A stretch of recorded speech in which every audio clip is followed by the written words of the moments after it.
O perigo do glúten. Descubra como ele afeta a sua saúde e previna-se contra seus efeitos. Dr. James Bradley e Ron Hogan. No livro O Perigo do Glúten, o Dr. James Bradley, que é médico especialista em alergias alimentares, e Ron Hogan, pesquisador e escritor, abordam de forma clara o perigo da ingestão do glúten e de algumas proteínas encontradas nos cereais que comemos diariamente. Eles relacionam esse consumo a muitas doenças importantes, que muitas vezes são diagnosticadas de forma errada ou tardia, mas podem levar o indivíduo a complicações debilitantes e até a doenças graves, como o câncer. Também reforçam no livro como podemos identificar e relacionar essas doenças através de exames e modificar nossos hábitos alimentares para uma melhor prevenção e qualidade de vida. O trigo e outros cereais estão lhe fazendo mal? Na tradição religiosa, ele é chamado de pão da vida, e a maior parte da população come pão diariamente. Mas, infelizmente, o crescente e inegável número de pesquisas nos diz que o trigo e outros cereais podem estar prejudicando 90 milhões de americanos e ser a causa silenciosa de doenças que atingem mais de 10 milhões de pessoas. Aprendemos por muitas vezes que os cereais, especialmente os integrais, são uma fonte de alimentação saudável e devem ser ingeridos diariamente. Não é errado afirmar que os cereais são muito bons e fornecem uma boa nutrição para algumas pessoas, mas não para todas. Muitos cereais, até mesmo integrais, acabam sendo venenosos para quem não pode consumi-los. Há anos vem sendo constatado que determinados cereais integrais, trigo, centeio, cevada, espelta, triticale, camute e possivelmente a aveia, são os causadores da doença celíaca. Essa doença do trato intestinal pode ser de branda a grave, desde gases, distensão abdominal, fezes moles até má absorção, perda de peso e má nutrição. Mas isso pode ser prevenido ou tratado pela eliminação completa de cereais da alimentação. Ao longo de 3 décadas, os pesquisadores mostram que as proteínas prejudiciais presentes nesses cereais, como glúten, gliadina e as gluteninas, podem causar sintomas e até doenças em quase todas as partes do corpo, e mesmo assim acabam não envolvendo o trato intestinal. Esses distúrbios acabam sendo silenciosos a princípio e muitas vezes são chamadas de doenças e sintomas ligados à sensibilidade não celíaca ao glúten, ou até mesmo sensibilidade ao glúten. Essa última definição aborda a doença celíaca, mas não se limita a ela. Inclui também os problemas que a sensibilidade causa às subfrações proteicas como gliadina e as gluteninas. O problema acaba sendo muito maior que o da década passada. Uma lista de mais de 150 doenças e sintomas associados à sensibilidade ao glúten e outras proteínas encontradas nos cereais foram elaboradas por destacados pesquisadores. O Dr. Bradley e o Sr. Hogan calcularam que 90 milhões de americanos podem ter sensibilidade não celíaca ao glúten e muitos não sabem. Eles afirmam que a sensibilidade não diagnosticada ao glúten, gliadina e outras proteínas presentes em certos cereais é a causa principal de muitos cânceres, doenças autoimunes e neurológicas, síndromes de dores crônicas, perturbações pediátricas e cerebrais e até a morte precoce. Há também uma ligação clara com a causa de alguns casos de osteoporose, epilepsia, dificuldade de aprendizagem, transtorno de déficit de atenção, infertilidade, abortos, nascimentos prematuros, doença crônica do fígado e baixa estatura. O Dr. Bradley é pesquisador clínico de alergia, sensibilidade e saúde. Ele avisa que quem tem sensibilidade ao glúten também apresenta sensibilidade a outros alimentos e, frequentemente, a muitos outros. Quando se encontra um diagnóstico de sensibilização, devem ser feitos testes alérgicos abrangentes e só assim eliminar definitivamente essas proteínas da dieta de quem é sensível a elas. A sensibilidade ao glúten inclui a doença celíaca, mas não se limita a ela. E apesar de o padrão de excelência para descobrir a doença celíaca seja a biópsia de tecido intestinal, seguida da avaliação de qualquer mudança desse tecido, muitos sintomas e doenças ligadas a sensibilidades abordadas no livro não são acompanhadas de mudanças no intestino. A medicina convencional, infelizmente, ainda não aceita esse fato documentado pela pesquisa, mesmo que profissionais tenham descoberto ser este o caso da dermatite hipertiforme. Inclusive, esses casos são resolvidos facilmente com a eliminação dos cereais. Felizmente, com o avanço da medicina, o desenvolvimento de exames de sangue acurados para a sensibilidade ao glúten tornou o diagnóstico muito mais fácil e tem ajudado a pesquisa. O Dr. Chris Redding descobriu muitas ligações das doenças e sintomas da sensibilidade ao glúten ao examinar a árvore genealógica para detectar sintomas e doenças.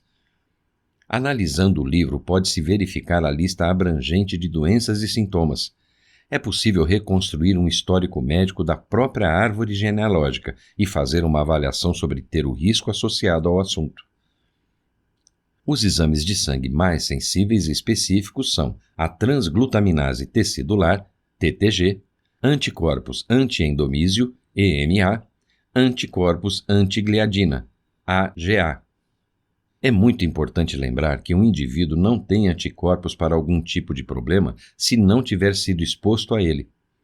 Se alguém evitar cereais com glúten, o resultado do teste será negativo, mesmo se a pessoa for sensível ao glúten. Tipos de doença celíaca e sensibilidade não celíaca ao glúten. Por causa de informações que existem sobre a doença celíaca, ela é a melhor porta para examinar o grande domínio da sensibilidade ao glúten. Mesmo assim, é importante enfatizar que as pessoas que têm essa doença representam somente uma pequena parte da população que é afetada negativamente pelo glúten. Suposições generalizadas sobre apenas uma forma de sensibilidade ao gluteína e a todos os distúrbios relacionados a ele pode ser perigoso. Então, são classificadas de forma diferente em doença celíaca clássica, doença celíaca atípica, doença celíaca silenciosa ou assintomática, doença celíaca latente e sensibilidade não celíaca ao glúten. Embora todos esses distúrbios citados respondam bem à alimentação sem glúten, a forma como devem ser tratados com a dieta são distintos. Doença celíaca clássica. É um distúrbio conhecido pela maior parte dos médicos, mas uma visão muito limitada da doença desenvolve-se quando a compreensão fica só no limite à clássica apresentação celíaca. Exige também inúmeras consultas do paciente antes da suspeita da doença, e essa suspeita tardia acaba aparecendo apenas pela desmistificação médica de que essa doença é muito rara e que causa pouco dano. Normalmente, o paciente chega ao consultório letárgico, com aparência pálida, queixando-se de diarreia, gases excessivos e dores abdominais, exibindo sinais de má nutrição, febre baixa e estômago inchado. Essas manifestações clássicas e reconhecíveis da doença são exceção e não a regra dos pacientes celíacos. Caso os pacientes tenham sintomas atípicos, dificilmente vão receber um diagnóstico preciso. Inclusive, pacientes nessas condições já foram diagnosticados apenas com anemia por deficiência de ferro, o que não era esse o caso. Doença celíaca atípica.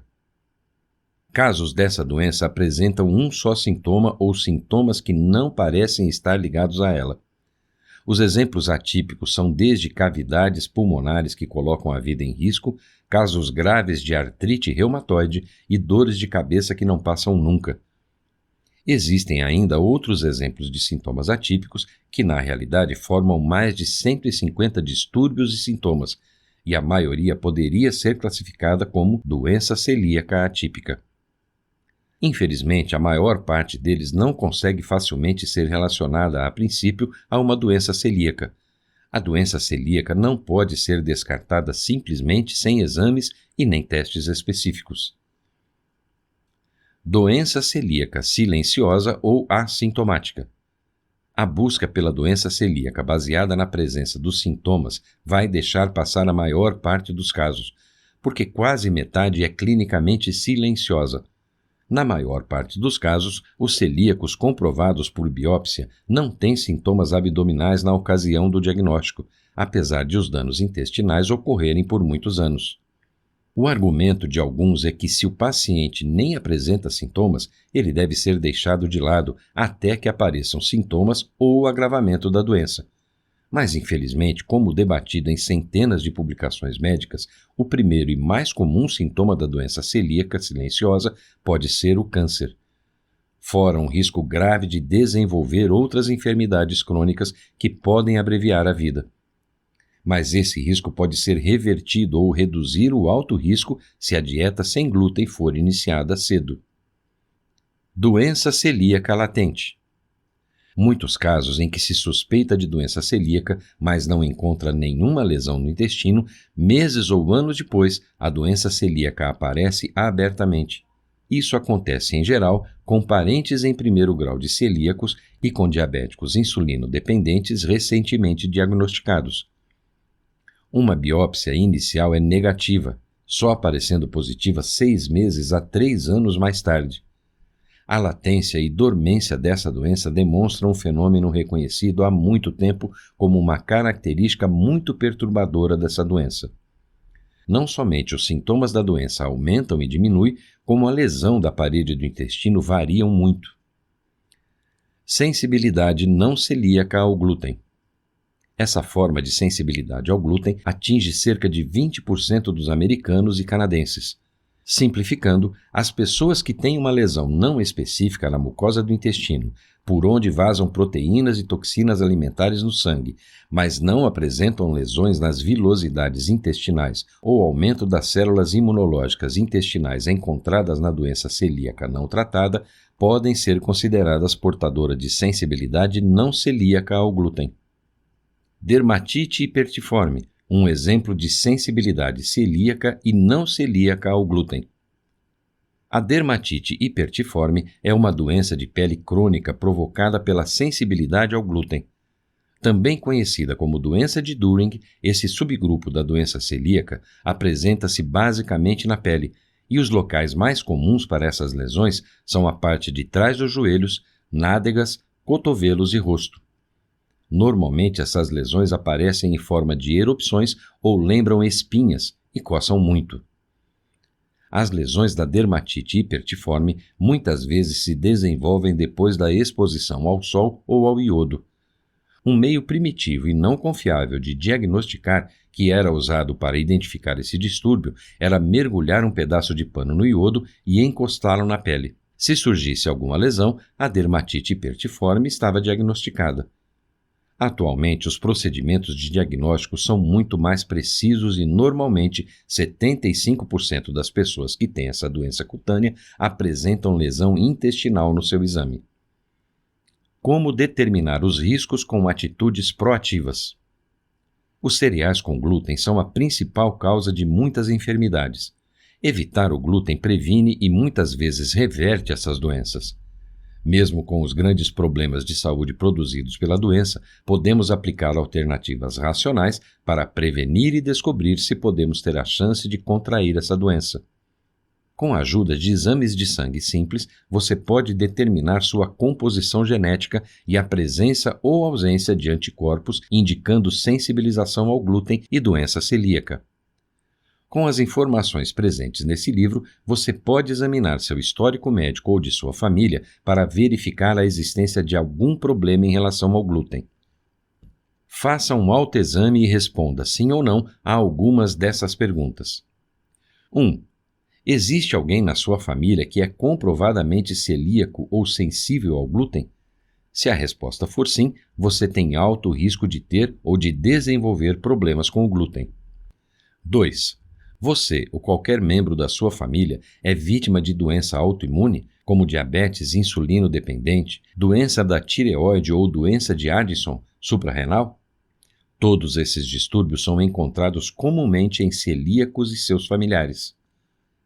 3. Quais são seus hábitos alimentares? Tem apetite incontrolável? Se a resposta for sim, quais alimentos despertam em você um apetite incontrolável? Se os derivados do leite ou alimentos com altos teores de glúten estiverem em sua lista, sugerimos que procure fazer os exames que detectam a doença celíaca e alergias alimentares.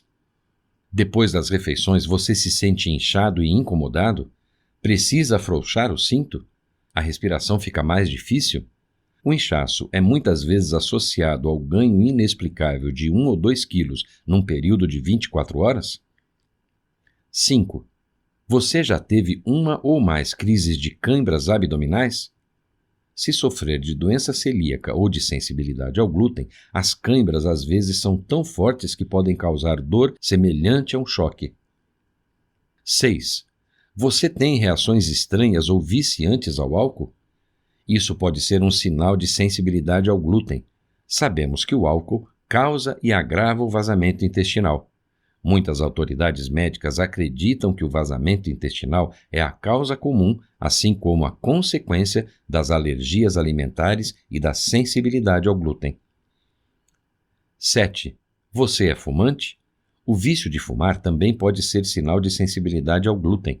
O ato de fumar pode representar uma forma neuroquímica de automedicação para quem tem problemas com glúten e retardar o diagnóstico, permitindo a progressão da doença. 8. Você luta contra a ansiedade ou depressão? Esses são sinais comuns de sensibilidade ao glúten. 9. Quanto às suas percepções visuais. Alguma vez já esteve sentado calmamente olhando à distância e as coisas pareceram estar muito mais longe do que realmente estavam? Ou então ficaram distorcidas? Se teve essas sensações, você pode muito bem ter um problema com glúten. 10. E os seus hábitos de sono? Tem dificuldade para dormir? 11. Sente necessidade de dormir mais do que o necessário? 12. Fica desorientado e confuso ao acordar? 13. Precisa levantar com frequência para urinar à noite? 14. Você urina ou já urinou dormindo? Esses padrões sugerem problemas com o glúten ou com as proteínas presentes no leite, ou ambos. 15. Você sente muitas vezes falta de energia para enfrentar os afazeres diários? Seu corpo pode estar lhe dando um aviso. A letargia sem causa conhecida é outro sinal comum. Outras características devem ser observadas referente a outros exames, então é importante fazer check-ups médicos regularmente. Deficiência de ferro e anemia por deficiência de ferro. Deficiência de folato homocisteína livre elevada no sangue e deficiência de B12. Fosfatase alcalina elevada ou no limite máximo do normal, frequentemente associada à perda óssea provocada pelo glúten. Curiosamente, a deficiência de zinco, muitas vezes encontrada na doença celíaca, é comumente associada à fosfatase alcalina no limite mínimo do normal. Enzimas do fígado cronicamente elevadas por causas desconhecidas, albumina baixa ou no limite mínimo do normal. Você faz parte de um grupo de risco? O seu histórico médico também vai incluir enfermidades específicas e algumas doenças. Esses distúrbios podem alertar para a sensibilidade ao glúten, mesmo quando não parecem estar relacionados. Há algumas categorias que devem ser levadas em consideração. São elas: alergias autoimunes, doenças do intestino, câncer, atraso no crescimento ósseo, distúrbios de aprendizagem, doenças pulmonares, distúrbios psiquiátricos, dificuldade para engravidar ou problemas de reprodução e convulsões. A vida sem glúten. Depois de ter um diagnóstico preciso, você pode usá-lo para melhorar e reconstruir sua vida e sua alimentação. Independente do risco que o glúten causa à saúde, você pode controlar e evitar problemas de saúde. O ponto de partida será uma dieta sem glúten. Adotar uma vida sem glúten oferece muitas recompensas para aqueles que desejam enfrentar esse importante desafio. Insights. Não é errado afirmar que os cereais são muito bons e fornecem uma boa nutrição para algumas pessoas, mas não para todas elas. Consumir glúten pode contribuir para o aparecimento de doenças mentais, para o agravamento de doenças autoimunes e pode inclusive causar o câncer. Normalmente é preciso fazer exames específicos para identificar uma doença celíaca, pois ela se manifesta de diversas formas. Com base no histórico familiar e genético, alguns indivíduos têm uma maior propensão de desenvolver uma doença celíaca durante sua vida se não modificarem seus hábitos alimentares. É importante fazer tanto um autoexame pessoal quanto exames médicos para descobrir a razão de alguns desconfortos e de indisposições sem motivos aparentes. Neste livro você aprendeu que os cereais, até mesmo os integrais, podem ser de grande valia nutricional para algumas pessoas, mas ao longo do tempo muito tem se estudado em relação a essa afirmação. Muitas pessoas sofrem ou podem sofrer de algum distúrbio causado pelo glúten sem saber. Esses problemas causados pelo glúten podem ser ou não aparentes e podem aparentar qualquer outro tipo de problema de saúde se não forem diagnosticados corretamente. Novas descobertas ao longo das décadas em relação ao glúten mostram que muitos cereais podem afetar a saúde humana, causando problemas de alergias, problemas respiratórios, digestivos, problemas mentais, problemas de absorção de nutrientes, deficiência em vitaminas, infertilidade e podendo agravar ou facilitar o aparecimento de doenças autoimunes e até mesmo do câncer. Um diagnóstico preciso é importante para uma avaliação correta. A eliminação de alimentos contendo glúten deve ser feita para um organismo equilibrado e sua saúde plena.